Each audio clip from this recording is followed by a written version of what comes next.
Hey there, folks. I wanted to make a video about fentanyl and malignant narcissism. But a quick little background so you can understand where I'm coming from. I've spent decades on the streets of America. I've been in the continental 48 states on the streets, and but a majority of it's been on the West Coast, Rocky Mountains, Desert Southwest, down to Texas and Louisiana. Uh, I have not had I've never been addicted to opioids, and I don't think I've ever done heroin that I know of. It could be mixed in with stuff that I didn't know, like ecstasy pills, but I'm not aware that I ever did it. I did take pharmaceutical opioids probably one or two dozen times over my life. Back when I was doing a lot of partying, I took some pharmaceuticals recreationally, though I didn't make much of a habit of it. I don't particularly like opioids. They make me itchy. I don't know. I just don't like them. I like cannabis. I like psychedelics. So enough of that. So the main point, the start of the conversation here is that there's a huge correlation between fentanyl use or fentanyl addiction, I should say, and malignant narcissism. Malignant narcissism is when you think you're awesome, but you think you're being held back by other people who are preventing you from succeeding despite your awesomeness because they're sabotaging you, or they hate you, or they're stealing your money and glory, or whatever. It's always bullshit. I mean, it's a psychological, it's a mental illness, right? I'm sure it's in the DSM-5, but the amount of fentanyl addicts who exhibit malignant narcissist behavior, which, think about someone who thinks that they're awesome, but they're literally like bouncing off the bottom of society, and miserably so. How they're going to behave. They're not going to be friendly. They're very angry. They're jealous.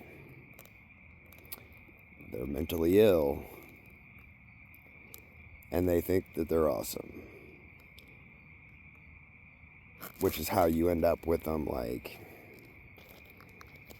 acting like they're super cool and like dancing, but like halfway hunched over and just like, but they just keep dancing because they think they're awesome. But you are preventing them from being rich and famous and loved and adored and having hot girlfriends. And sometimes it takes they direct that towards someone that's in their life on a regular basis, which on the street, might be somebody, the guy who runs the shelter, or somebody who runs a drug game where he hangs out at, something like that.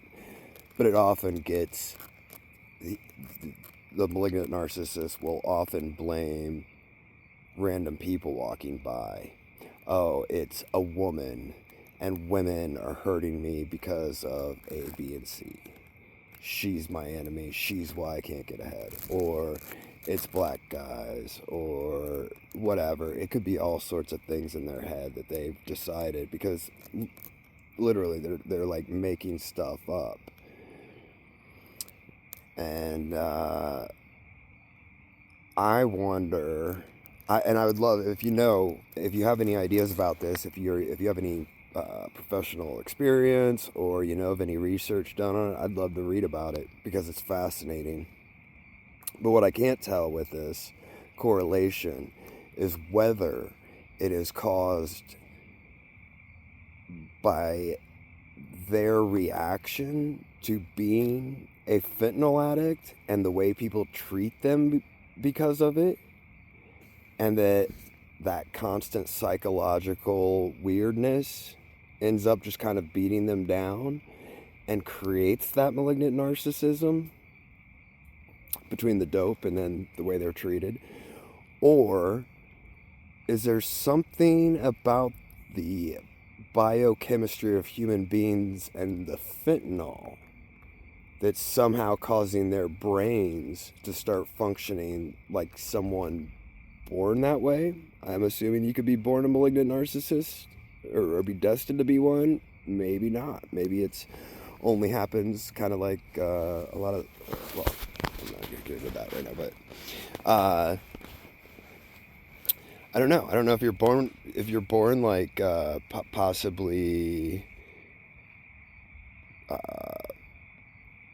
susceptible to malignant narcissism or born with it, or if it's always created by circumstance and experience. But the correlation is so strong with fentanyl addicts that they either have very similar experiences that create the same psychological effect across a broad swath of them, or there's something that's happening biochemically as a result of being a fentanyl addict that's causing it in a huge percentage of them. And I've been on the streets for decades. I was on the streets in San Francisco when there was no fentanyl, but all the people who do fentanyl now were doing heroin then. And I saw malignant narcissism on the street. I've seen it more than once, going back, to the mid-90s. But it used to be extremely rare. Like the heroin addicts generally weren't malignant narcissists. They had their own issues, for sure. But you really didn't see like malignant narcissism like in a 30 to 50% of them like you do with fentanyl. And it's wild. That's what makes me think that it's a chemical. Like it's changing the human body and the human mind somehow differently than heroin. But it's something. And I would say a lot of the violence that you see with homeless people, almost all of it has to do with mental illness and drugs. Almost all of it.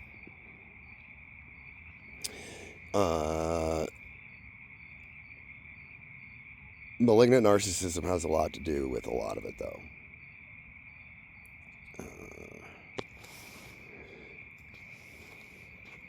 Anyway, I would love to know more about this because I find it fascinating. It's also kind of terrifying, though, and it's something that does affect how I look at fentanyl addicts. And you can see them once you've been around it. You can see them from a mile away. And when you know that a large chunk of them, some percentage, I don't know, that I haven't done a study, and I haven't seen any published research on what percentage, but some large-ish percentage of them knowing that they are malignant narcissists is scary. Because there's two groups of people who make up the majority of serial killers, and it's malignant narcissists and psychopaths. And I really wish society would do a better job in isolating people with severe mental illness, severe addiction, and then people who are homeless but not raging lunatics and fentanyl addicts.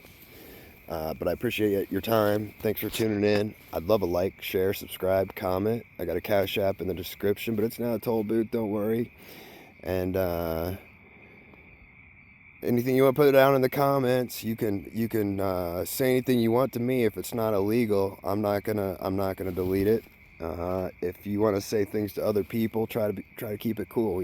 Try to talk to to what they're saying. Respond to their comments and their ideas, and that's fine. But you can say whatever you want to me. I don't care. Hope everybody has a good night. Take care. God bless.